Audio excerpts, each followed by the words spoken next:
really comfortable with us in the second half. A real belief, a real growth. I mean, hey, we've got lucky on a couple of occasions here. I mean, if we'd have went 2-0 down, it was a long way back. It would have been hard to see us coming back for that. There was an argument for a penalty kick against us there when Zouma makes that tackle there, but I would say we should have had a penalty kick in the first half as well, and the VAR didn't go for that either. But the real battle, the fight, you've got to say the changes as well, though. Hudson-Odoi makes a change. I have to say Jorginho, zipping the ball about, moving the ball about really, really quickly. Timo Werner just never gives up, does he? He never, ever gives up. And he gets it finally into that position. How many times have we have the ball in the net today? 5. 2 will do. We'll put up with that. That is a magnificent 3 points. That has put us a massive way towards getting top 4 this season. I'm going to go downstairs and get some post-match reaction. Pat's going to join Joe and the gang, so stick across chelseafc.com and the fifth stand. But it's finished at the Etihad Stadium. Manchester City 1, Chelsea 2.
Welcome back to Matchday Live. City's title celebrations have been rained off for this weekend. Chelsea come back from a goal down to win it late on thanks to a clinical, crisp, tidy finish from Marcus Alonso. all of the above. Or is it Callum Hudson-Odoi? Or is it Callum Hudson-Odoi? We've no idea, to be fair. I've watched the replay a couple of times. Jace? Oh, my God, guys. Honestly, I'm still celebrating here now. What a way to it. Honestly, what a brilliant second half performance. Oh God, it just immense. What a way to end a game. What a way to pick up 3 points. What a way to go third. What a way to rub the noses of Leicester and Spurs in it and put pressure on West Ham, put pressure on Liverpool. What an unbelievable 2 weeks this has been. Honestly, if you wrote a script for a film, you would honestly. People would say, "No, come on, that doesn't happen. Those sort of things just don't happen." Yes, they do. Clip that up, and we'll have that every single game before we start. Beautiful. Zach, let's go back a little bit more because right before half time, there was a quick fire double from City. Could have been 2-0. Could have been, like Jason said, if Aguero finishes that, it's a long way to come back from 2-0 down against a team that got their wind up, but didn't. Chelsea stayed in the game. Second half, I mean, there were stats that come up on the side and bits and pieces that I've seen that Chelsea got quadruple the amount of touches in the opponent's box. Chelsea dominated the game. Were very much on top. The Ziyech equaliser felt like it was coming. We'd had one chalked off from Timo Werner already. There was decisions that perhaps weren't quite going our way that you feel a little bit hard done by, a little bit unjust for, and finally, when you get back in the game, they only looked at one winner beyond it, didn't they? City shuffled the pack a little bit, but just was to no avail. No avail. Yeah, Chelsea grinded that. They didn't give up, which I actually think maybe certain times this season, if we'd gone 1-0 down to City like that, heads would have dropped. Obviously, I thought Billy in that second half really came out, turned it on again. I thought the substitutions that we made throughout it, Jorginho coming on at the right time, hudson-odoi played brilliantly for the minutes that he was on. And yeah, we grinded out a really, really nice finish from Hakim Ziyech. I mean, Ederson still gets a hand on it, and it's such a good shot that he can't stop it. And then, Timo Werner, he had maybe not his best game. He struggled, but again, like this is something he keeps doing, even when he's not playing that well. Gets an assist for the goal. He finally timed his run really well. He's not offside, and he does a nice little slow down, speed up to get around that right flank, puts the ball in, and is it Calaman's-Doy's? Is it Marcos Alonso's? I'm not too sure, but it was. You know what? In that second half, I think the first half was a little bit dry. In that second half, Chelsea really took it to City. They really took it to City, and I thought the midfield of Kanté and Gilmour, and then Jorginho and Gilmour really showed them who was boss. And Pep, I'd be losing sleep if I were you. I think we need a special mention as well for Reece James second half. Yes, absolutely. I thought he was outstanding. Honestly, he was absolutely superb on that right hand side. Absolutely. I want to come on to him in a second, actually, Jake. So I want to talk about what you think we might do for the finals with Reece. But Pat Nevin, I'm especially delighted for you because we had after lockdown, you were at Anfield when Liverpool have to lift the trophy, and you've had to do it all. And we said before the game, I hope it's not today. I hope you're not there when it has to happen today. You're not there, my friend. They're playing the big celebratory music at full time for your benefit and your benefit alone, Pat Nevin. Honestly, well, hey, I've had worse than that. I've been at Stamford Bridge when Liverpool won the league against us when we played against them. I was there that day, Pat. I was there that day as well. Oh, it was infuriating. Kenny scoring. Anyway, brilliant, absolutely fantastic. There was a number of things happened. Azpilicueta against Sterling. I would have watched that all day long. It was brilliant. Azpi done him. It was fantastic. Azpi really involved in the first goal as well. He's our right centre back, up in the right wing there, helping create the goal. That's the passion that his captain Fantastic's got. I agree with Jason there. There was individual battles all over the pitch. The Reece James versus Mendy one. See, for 15 minutes, Reece couldn't get out of his own 18-yard area. He just couldn't get moving. Slowly but surely, it took over in the first half. Second half, he battered Mendy. He absolutely shredded him, and Mendy get dragged off. No surprise there. It was just surprising he lasted that long. So I agree. Reece may be arguably our best player in the game. So there was lots of things about it. Let's be honest about it. I'm so happy that we didn't lose that second goal just before half-time with a penalty kick. That would have been a tough one to come back for.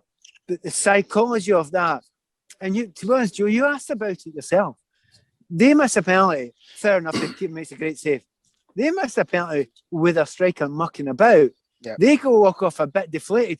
We walk off thinking, we're still in this. Yeah. Absolutely. We get a massive lift Absolutely. from that. A huge difference for that. So delighted with that. By the way, we had the ball in the net 5 times today. 5 times today.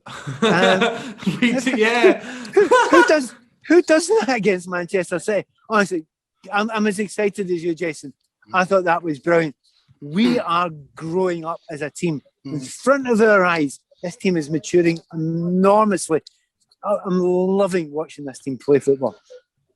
There seems to be a lot of similarities to the Conte season in terms of coming back from being back from 1 down again, potentially 2 down, but that character, that sort of that inspiration. Jason, I know that you spoke about Reece James, and again, similarities to the Conte season in terms of formation and the system that we're playing at the moment. But Reece James on the right-hand side, superb again today. But my question was going to be to you, when Christensen come off before half-time, we obviously don't know the extent of that injury, and we'll keep you across that on the Fifth Stand in Chelsea's social media over the next couple of days to keep an eye on that. But my first thought was, does then Azpi go to the right centre-half in bigger games where he's been playing right wing-back recently, and does Kerr come into the right-hand side? Whereas when Reece James puts in a performance like that, he's saying to the boss, look, you know, in the big games, you can trust me defensively. You can also trust me going forward. And he's put a real marker down to be one of the first names on the team sheets for the bigger games, isn't he? Yeah, I don't think Kurt's done himself any favours in this conversation, if I'm honest today. I thought Kurt was poor today. And another day you get a penalty there. It's clumsy. He's put himself in a position where he's chasing back. There was another challenge, which he times well and wins it. But he's going to ground in the box in a desperate attempt to win it. That's never a good sign. I think I think the question you're asking me is what would I play as a back five? Yes, yeah. For me, after that performance, it's very simple. It's Rudiger, it's Silva, it's Aspie, and that wing backs, it's Ben Chilwell and it's Reece James. That to me, it's quite simple. If Christensen is not available, and I saw him limp and leave the field, and my guess is his season is over, it's not a difficult decision for me. That's from what I've seen today. I completely agree. And Zach, little mention as well. Callum Hudson-Odoi, his impact when he come on at full time. There was a lovely bit between the manager and Callum, and I suppose it's almost chalk and cheese from what we saw a couple of months back when Callum came on with, I think after 20 minutes, then Tuchel took him off and said that he wasn't quite doing what he wanted from him, the job that he wanted to do. The signs that we got were it was doing exactly what he wanted to do today. It's really good. It was fantastic to see, because we haven't actually seen Callum play that much recently. Out of all the players, him and maybe Tammy has been the ones that haven't played too much. And Callum he came on and you saw instant impact. His pace. I think Tuchel noticed that we were getting a lot of fun, obviously, with Reece James on that right side, and took off Ziyech, who isn't necessarily the quickest of players in that team, but Callum Hudson-Odoi, who's rapid and brilliantly done it. Several times he went down that right wing. There was another time I think he was muscling off Ake, getting down that wing, had a shot. I think it obviously not the best of shots. Edison just claimed it quite easily, but he was causing them another, for the extra 20 minutes or so that he was on, causing them even more things to worry about. And evidently he was part of the reason we scored that extra goal. Fantastic performance. I'm sure he'll feel happy as well coming off that. Like, he's made an impact that Tuchel will now think about him maybe starting in the next game, and compared to Southampton, it's literally the complete opposite. Pat, you've already alluded to it. We've had the ball in the back of the net 5 times today. The amount of goals we've had ruled out this season due to bad luck, VAR, poor timing of runs, all of the above and a little bit more. I suppose that the key thing is that we are creating chances. We are scoring goals. It's just those fine margins and those tiny little things that need to change. But how do they come? Obviously, VAR you can't really sort out. If you're an inch or a millimetre offside, there's nothing you could do in training to change that. But what is it to get that into a match form? Yeah, I mean, to be honest, there's ups and downs with this, and positives and negatives about it. There was a couple of with Timo, particularly, because it is mostly Timo who's the one who's going to be offside or not offside, because he's always playing on the shoulder. There's a couple of things I felt really sorry for him. He slid in and almost scored one as well. Another genius ball by Reece James down in the second half as well.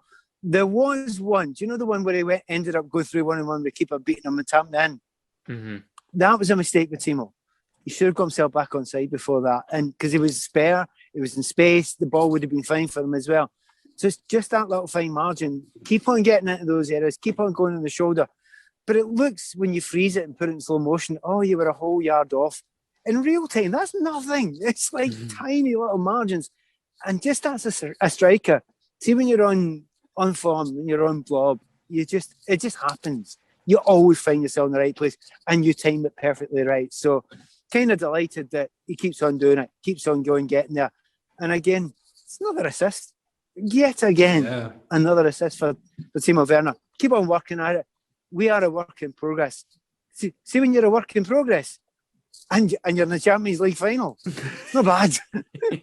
You're absolutely right. It's not bad at all. Jay, I suppose the one negative to come from today, if we are looking at it from that, is no one's going to ever play a 5 at the back against us ever again, are they? Because we've just shown that Real Madrid and Manchester City struggle playing a 5 against us. So I don't think there's any chance that anyone else is going to try and match us up in the future, is there? I think Everton did as well, and come unstuck. The Wolves did, and that was Tuchel's first game.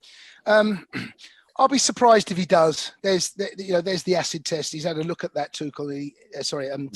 Pep, and he's had a look at the way that they line up against Tuchel, and I don't think he'll go anywhere near it personally. And it's always difficult because let's say it worked today for them. Let's say they did win 1-0. What did it really prove? So no, I'm not really concerned about how they line up against us. They played a 4 and they played a 5, and we beat them on both occasions. So over to you, Pep, because right now, and we spoke about this before the game, are the 2 games going to have any bearing on the final? My answer to that was no. But what this does for us, and that hurts, that is going to hurt. Don't worry about that. That will live in the memory, that one. that they didn't win it today, and we beat them on their own patch. They could have won the title, and in 3 weeks' time we play them. I think it works more for us, but look, what a psychological blow to go into that final knowing Pep cannot beat Tuchel. Love. He's on one tonight, Zach, isn't he? Absolutely on one, mate. He's going for it. I'm clipping these up. These are being saved for all day. Zach, just going back to the manager, because every big managers are judged on big decisions, aren't they? Managers will always be judged, and substitutions is a key thing. It's a huge thing, because that's how you can tell if a manager's really got the speed or got the sense of the game. Thomas Tuchel always tends to get these substitutions right. We waxed lyrical before the game about Christian Pulisic's introduction in the week, about the energy and the extra he brings on. He starts Pulisic today. He brings on Callum Hudson-Odoi as an exact replica, a carbon copy of the performance in terms of coming on, creating a goal, scored a goal, but was obviously offside. But that energy and that balance and everything to bring on, he gets those decisions right again and again and again, doesn't he? Yeah, you do, and that's where a manager really earns his money as well. At times, I mean, you have to analyze what's happening in the game, look at where your bench, who you've got on the bench, and see who's going to make the biggest impact during that time. He realised that we needed a quick player, we needed someone that could get down that wing, and he picked Callum, and Callum repaid his faith. And as he said, he's done it time and time and time again. And he's a really intelligent manager too. He's not just obviously tactically advanced, but he's very good at making the right decision at the right time, even before the games with the starting 11s. Today, I mean, I don't think we spoke about it. Like, Billy Gilmour had barely played a lot of football today, and he came in against Manchester City. Yes, not necessarily the A-star Manchester City of normal, but still a very, very good side, and looked very comfortable. Looked very, very comfortable, especially when Kovacic is also out injured. Did a brilliant job, and yeah, I think he's getting repaid with every decision he makes. Pat, let's talk about Billy Gilmour then, because he played obviously both roles in that double six position when N'Golo Kanté came off. That would be obviously a massive boost for Thomas Tuchel to know that he can do both, because like Zach said, every time we see Billy play, he looks in control. He looks like a player that's made 150 Premier League appearances. He's played against the champions-elect today, and he's been superb. He kept the ball really well, and I know you're a massive fan of him, so take the floor. Yeah, do you know the other thing about it? He was put under a massive amount of pressure, huge amount of pressure by those players. We remember the game against Leicester when Billy didn't have a good one. He was closed down. Today, closed down consistently, but got out of it.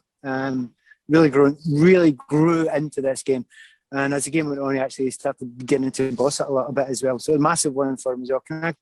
I hope you can hear me, because yours are frozen in my screen. We can hear you, Pat, but your face is frozen. You're back. There you go. Good. Okay. The other thing, we could talk about everybody today. Gilmour was big because we will need Billy. You know, we'll need them in the next few weeks, but we'll need him a lot in the future. He's a big player for us. And I think when he played alongside Jorginho, oddly enough, he looked much more comfortable. He looked much more bit. And the other thing is, I don't know if it showed too much, television pictures, but here, he was our last man back from corners. I wouldn't put him there. I wouldn't have thought that there. So good to see that. And by the way, my face looks much better just frozen. we are getting you, Pat. It is freezing a little bit, but I'm guessing that's because the Wi-Fi is being used. They've had to change all the tweets to say they've won the league for today, so there's a lot of work probably going on inside the Etihad at the moment. So we could have a little bit of fun. We know that they're going to win it in the next couple of weeks. That's absolutely fine. But like Jason said and like Pat said, Zach, this is kind of, it does more for us than it does for them, doesn't it, in terms of confidence and belief? Because like Jason said before the game, they're not worried too much. If they don't get it done today, they're going to win it in a couple of weeks. So they're going to win it in, next time. Even in the week before they play again, they could win it if Man United don't win the next game. I think it is something along those lines. So it doesn't mean a huge amount to them not winning, but the confidence, the belief, the players in the dressing room now that are going, we've had them twice. And to be fair, like Jason said, we've beaten them with a 4, we've beaten them with a 5. We've not been troubled massively. We've not come out of the game going, we've got lucky there. Second half, we've been the better side by a good distance. Indeed, yeah. And people will say that, this was City weren't playing their best team, but Chelsea weren't necessarily playing their strongest team either. Mason Mount in any squad is always there, and he wasn't there today.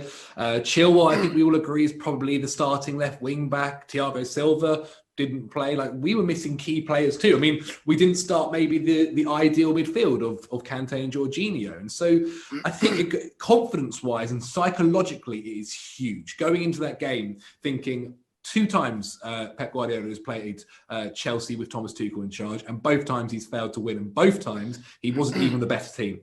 Chelsea were the better team and deserved the win in both occasions. And so psychologically, even when they do play their best side, all their players will know that. All their players will know that. And so, yeah, huge for us. And not just that, to go third as well now in the battle for top 4. Massive. That's brilliant. Huge. You're absolutely right. Jace, obviously we have got a game before then. We've got Arsenal midweek, but in terms of the momentum build up, if you get a result in the week against Arsenal as well, how big is that going into the FA Cup final? Not only the last 10 days this football club's had, which you alluded to earlier, but in terms of by then we will have probably 1 foot solidly in the top 4, potentially with 2 games to play after that, you'd hope anyway. And then into an FA Cup final. I mean, it's a huge confidence boost, isn't it? Absolutely. I'd say maybe 3 or 4 toes. I'm not going to quite go a foot just yet, but look, it's been an enormous last week, 10 days, 2 weeks for us, because the games that we come up, I remember doing this show this time last week before the game against West Ham, saying how important it was we had to win. We got over the line there. Then we build up to another massive game against Real Madrid. We get the game done there. And then we play Fulham, West London. It just the games seem to become bigger and more important, and the need and the urgency and the ability to get over the line and get a result when you need it is quite remarkable. It's been an unbelievable last 2.5 months since Tuchel has been in, 102 to 3 days apparently. And to be where we are right now is astonishing. And if you think about where we thought we were going to be, if someone had said to you guys, right, on today, we're going to be third in the Champions League final and FA Cup final, you'd have laughed me out of town. You would have done. Everyone would have done. But you know what? It's happening. It's real. We're in 2 finals, and Champions League football is in our grasp no matter what happens. And Pat, what a blow to Leicester City as well, because if you're looking outside in, you expect Manchester City because they're top of the league and they're on the verge of winning the league. It's not a game you think Chelsea you're not nailed on 3 points anyway. You're going away to the Etihad, potentially on a celebratory mood for them. We've now got obviously Arsenal midweek, but then we play them in the FA Cup final, then we play them straight off the back of it. For them, it must be a little bit of a rattler from them, because a week, well, not a week, but 2-3 weeks ago, they look certain not only to finish in the top 4, but they look like they're third sewn up. Now we're ahead of them. We've had to mute you because it is still a little bit noisy inside the Etihad. But yeah, we're really on top of them now, aren't we? Do you know, I don't just think about them. I think about everyone. There's a battle for the top 4. You get to see City are going to win. United are going to get there. But there's a battle for the top 4. Who's happy at the moment? It ain't Leicester. Certainly ain't Spurs. West Ham must be gutted today. Liverpool, they're devastated. They're 10 points behind us as we speak. Everyone just now is looking, going, oh God, they keep on winning. They keep on pulling it out of the bag. So Leicester, as much as anything else, they've been there before. They've fallen at the last hurdle before. It's a really, really tough one for them as well. So I have to admit, I can't believe it here. Just what Jason's saying. Say that to us like a few weeks ago. Can I possibly admit now that a certain Joe, and a certain Zach, and a certain Abby did think this was going to happen because you're ultra positivity. So I will grant you that, guys, that you have all been unbelievably positive the whole way through. And I could never have seen it coming, but well done spotting it, because it's been special. Well, a double well done, actually, because that you got Play Predictor bang on today, mate. So, didn't you? Oh, you yeah. So, yeah, congrats, mate. Good work, yeah. You might have turned up late, but you get that. There we go. I completely forgot. Right, well, let's go across then. Matt Davies-Adams has got some post-match reaction for us with a man that has been a colossus at the back in recent weeks. He's joined by Antonio Rudiger.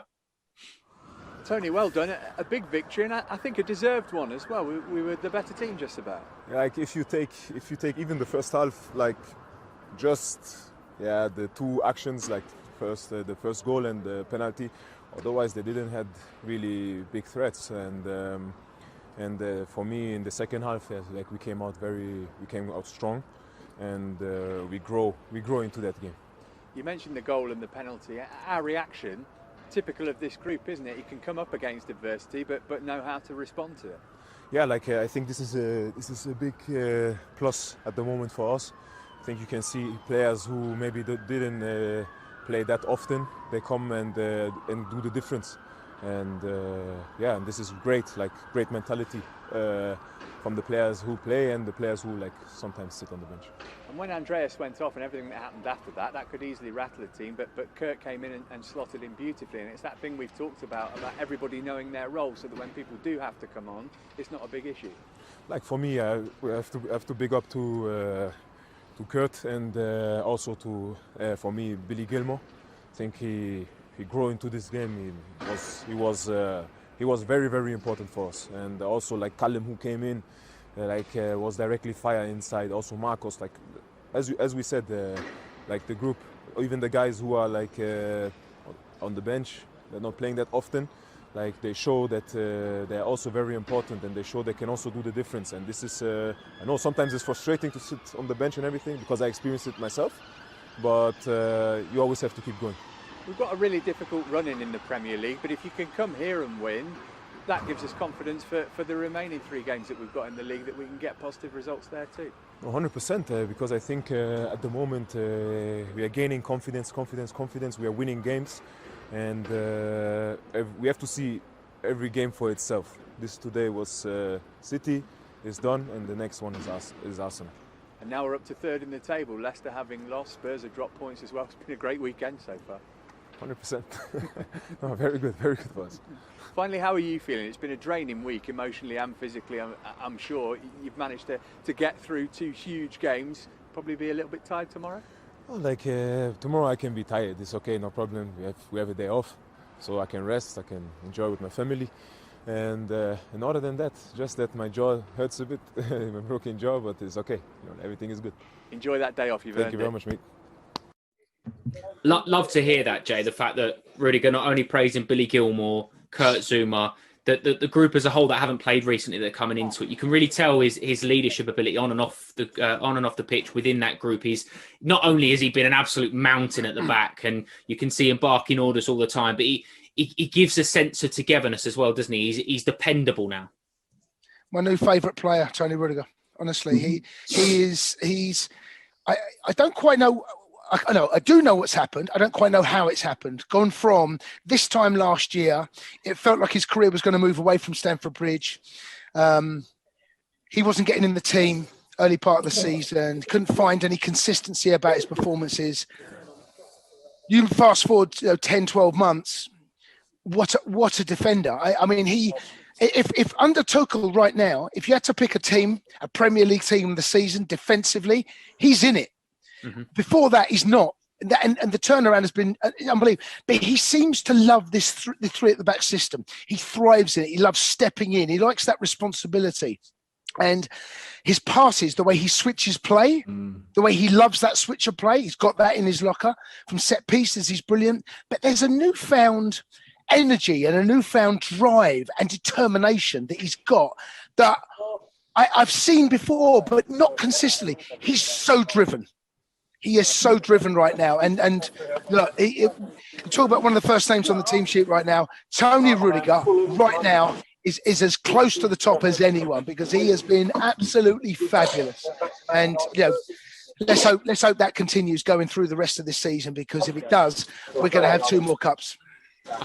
Completely agree with you. And Pat, you mentioned, I think it was in the week, you spoke about his man marking ability and the fact that he picks individual personal duels, and he makes it, instead of it being about 22, it's almost one-on-one. And you see that so often, don't you, that he doesn't get beaten. The best defenders don't get beaten, or when they do get beaten, they don't get beaten easily, and they make things difficult and they crowd them out. And I cannot remember someone getting the better of Antonio Rudiger. I genuinely cannot. I think I've said it to you a few times before. Even last year, I felt that as a pure one-on-one defender, there's nobody close to him. He's easily the best, and certainly in this league. But I don't know anyone better than him. And again, I hate to talk about Arsenal players, but I played with a guy called Martin Keown. He was exactly the same. He wasn't a player. I mean, he's no good as a player. No good at all. But as a marker, he was absolutely stunning. He was one of the best I'd ever come across. I was just chatting to you about before the game, talking about Rudiger. 1-on-1 with Eden Hazard. I'd take Rudiger. And I mean, Eden at his best, even necessarily. The other thing is, you talk about people about pace. No one ever beats him for pace. Absolutely no one ever beats him for pace. And you can put anyone up against him. It's not going to be a problem. So stick all those things together and then add what Jason's talking about there, which the wee bit more cleverness that he's added to his game, the confidence he's added to the game, the drive that he's added to his game as well. You stick that all together, and is there another defender you'd love to have in your team? You'd hate to have him against you now. Oh, absolutely would. I mean, it's been a good weekend all round so far. Obviously, the PL2 team won last night 4-2 against Blackburn. The under-18s won 1-0 earlier today as well against Tottenham. Zach, it's always nice to beat Tottenham, no matter what level or what standard it is. And Dion Rankin with a goal to win 1-0. Like we mentioned at halftime with the PL2, with everything that's going on with Emma Hayes' side at the moment as well, the feel-good factor around Chelsea Football Club at the moment is just you can see it, can't you? Is there another club out there that is performing so well at every level? I don't think there is. As you said, Chelsea. I think it's the first time a club has had its female and male team in the Champions League final. It's ridiculous right now, and it shows how well it's run.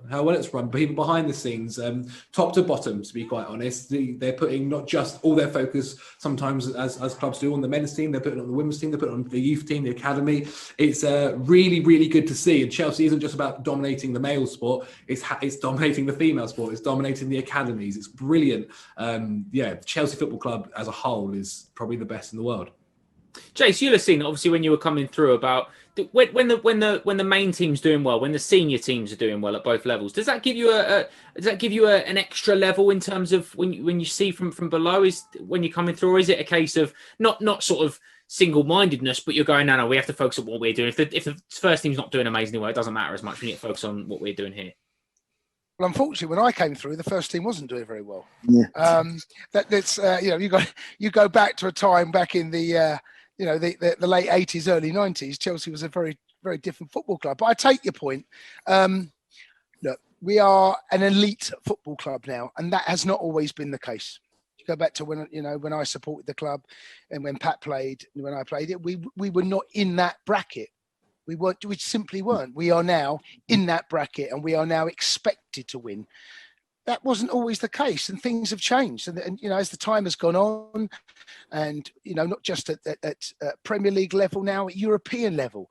Now in FA Cups, we're expected to get to FA Cup finals. We're expected to get to the latter stage of the Champions League. We're expected to be in the top four. This is a given now. This is not even. This is not someone being. We are expected every single season. So what that does, that encourages that there's an upward trend about that expectancy level and about achieving excellence, about maintaining excellence, and it has to be done from the very top. It's got to be done from the top, from the men to the women, right down to the 23s, the youth team coming up. And look, we're looking at a football club, and Zach's made the point there right now, that we are a football club flying high, and every season it's the same. It doesn't stop. The levels of expectation are there every day, every week, every month, every year, and that is why why we're in two finals now and why we're sitting third. Absolutely right. Just taking you back to something that Antonio Rudiger said as well, Pat, and kind of leads on from what the boys are saying there. These levels are expected of the football club now, but it's almost a little bit of a cliche. But Antonio Rudiger said about taking every game individually at the moment. It's important that we do that as well, isn't it? Because when you've got such high standards within a football club, you can't afford to take your eye off the ball, because if we lose midweek to Arsenal, and then because we're focused on an FA Cup final, all of a sudden the tables are turned again, and we could be having to get a result in the final two games of the league season. If you focus too much on qualifying for the Champions League game in a couple of weeks, you could lose an FA Cup final, etc. So it is about taking each game by game, isn't it, at the moment? I'm kind of looking at that side of it, yes, but everywhere other clubs are feeling exactly the same pressure. So don't take that away from the fact that they're feeling the same pressure, and they're not dealing with it as well as we are. We're dealing with that all the time. And by the way, have a look at how many games we've got in the last month of the season in comparison to everyone else. We're playing more than everybody else. So, a massive amount expected, but also a massive amount of pressure. But the return has been perfect. It's been absolutely brilliant. Again, an old phrase I use, everything in our favour is against us. But it's still working, man. We're still doing it. We're still coming out with the results. I'm loving the fact that, same phrases like, at the moment, we're looking like the best, club in the widest sense in the world. I think it's not just hyperbole. That's actually a perfectly good and reasonable argument. And I'll tell you what underlines that. I was downstairs talking to a few of the Manchester City people before the game. And before the game, they said, you're our danger. Chelsea's our danger. That's where we're looking. They're not looking at Liverpool. They're not even looking at Man United. You're our danger. And that tells you, if the top team, everyone except the top team in the business, are saying they're worried about us, it tells you a story. It's backed up by this stat, Pat, that if Thomas Tuchel, if you take Thomas Tuchel's points per game average from when he took over the course of the season, we'd be 6 points behind Man City, which again, Zach, consider the heights that Man City. I mean, it's only a fortnight ago, before we played them in the FA Cup semi-final, that people are talking about Man City winning the quadruple. People are talking about you can't see anyone getting anything from them. In the space of 3 or 4 weeks, we've beaten them twice. Tuchel's got it absolutely spot on in both games against them. And like Pat said, there'll be certainly a few City fans and a few City faces that will be very concerned about 3 weeks from now, because, again, let's have it absolutely right. We know our place in it. Manchester City will go in heavily backed and heavily favourites by a lot of people because of the football they've played this season. Rightly so or wrongly so. I don't think I'd have it any other way than being a Chelsea fan at the moment. Oh, mate, I think Chelsea thrive when we're considered the underdogs, if we're being quite honest, especially under this Thomas Tuchel team. He sets up brilliantly for that kind of fact. I've got several City friends who've said to me the one draw they didn't want was Chelsea, and they're very worried. They said they were extremely worried about this game. They're extremely worried about the final. Chelsea at the moment are playing such nice football and winning games and winning when we have to do and tactically getting it right, not really making any mistakes. And he's only been in charge for 4 months. He's not even had a pre-season. Like it's not something that happens very often, and so it's frightening to think once he actually has a summer with them and they can develop maybe even more so, try different formations, players coming in from loan and etc., maybe bringing in new players. Next season, I think that the title could be between us, City, and maybe that's really it. Who knows? Maybe United will do all right. We'll see. We'll see. Mate, Jay, you're absolutely spot on it. The one thing I would ask you as well, Jay, because again, you see the game from a technical point of view as well as a fan's point of view. So I'd love to get your perspective on it, because there's so many players that will always credit managers with improvements in their game, and very frequently as well, you see a certain manager get the best out of a certain player.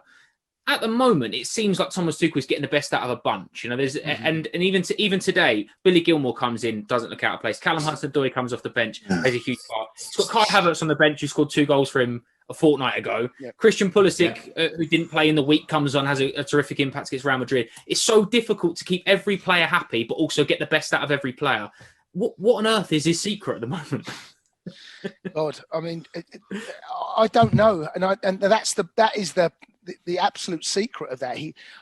It's the work you do Monday to Saturday, or generally midweek. I know we had so many games, but to come in and he clearly identified very early on what he wanted out of this team, because he's gone to a 3 and he hasn't changed it, unless we've gone behind in games. The West Brom was a disaster, we know that, and to go to a back 4, it was a catastrophe. But clearly he's seen things in certain players that he likes, and he has gone down that route, and he has been absolutely unwavered by anything. He's gone straight down that. But there's also been other players where he's gone, okay, I quite like what you've done there, and that's Ben Chilwell with Alonso.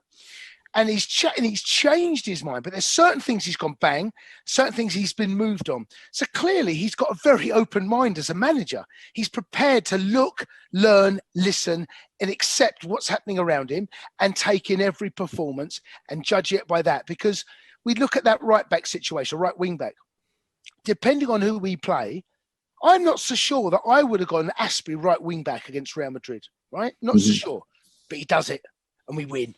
right? But that's why I'm sitting here and he's sitting in the dugout. So do you know? But he does these things. The substitutions. You've all made the same point about getting the substitutions right at the right time. I personally today would have bought a Ziyech off earlier in the game because I couldn't see having an impact in the game. Right? He leaves him on. He scores. I know that. So these are the things that he's getting right.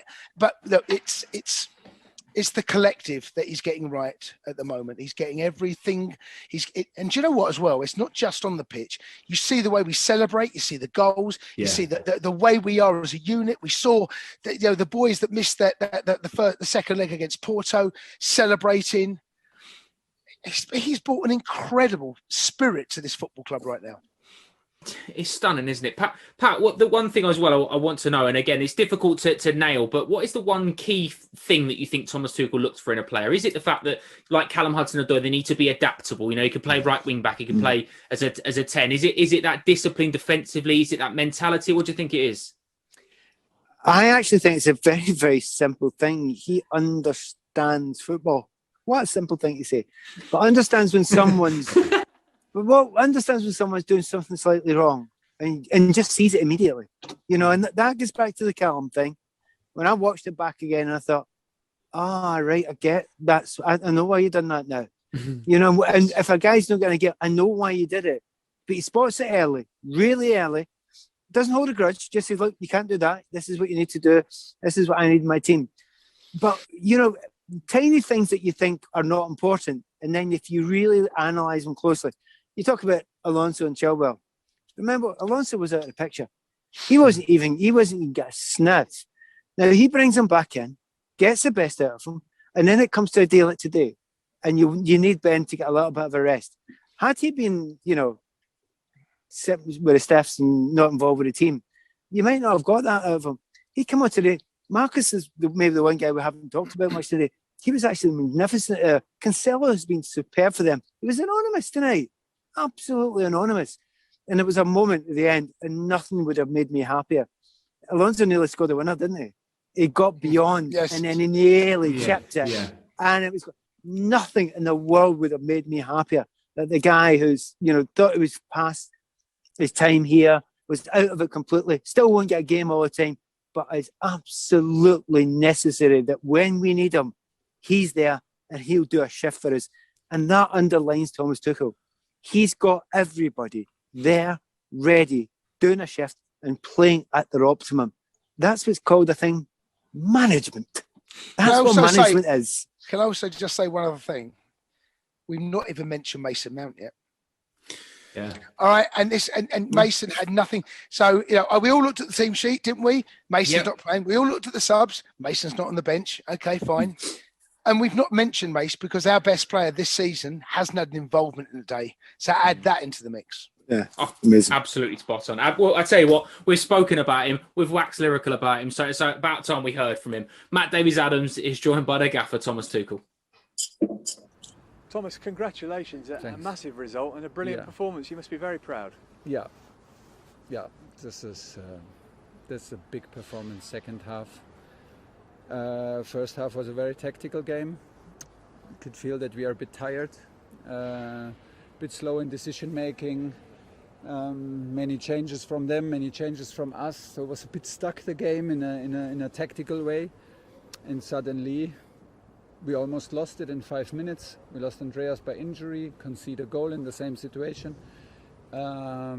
give away a penalty, which was a bit of a soft decision, but okay. And we're lucky that it was suddenly lucky to be only 1-0 behind. But the reaction is incredible, like the belief and the work rates and the belief to just not talk but walk the talk and just do it all the time and to step up again and overcome all obstacles and work so hard for this result. And then the momentum changed completely with the first goal for us, and then you could see that we get stronger and stronger and have more belief, more self-confidence, and we never stopped attacking for the second goal. It's normal that you need to be a little bit lucky in little decisions and momentums, We were not with some offsides decisions, but we were then maybe with a second decision. We were unlucky in the first half with a penalty. So in the end, it's not undeserved that we win, and it's a huge result, of course.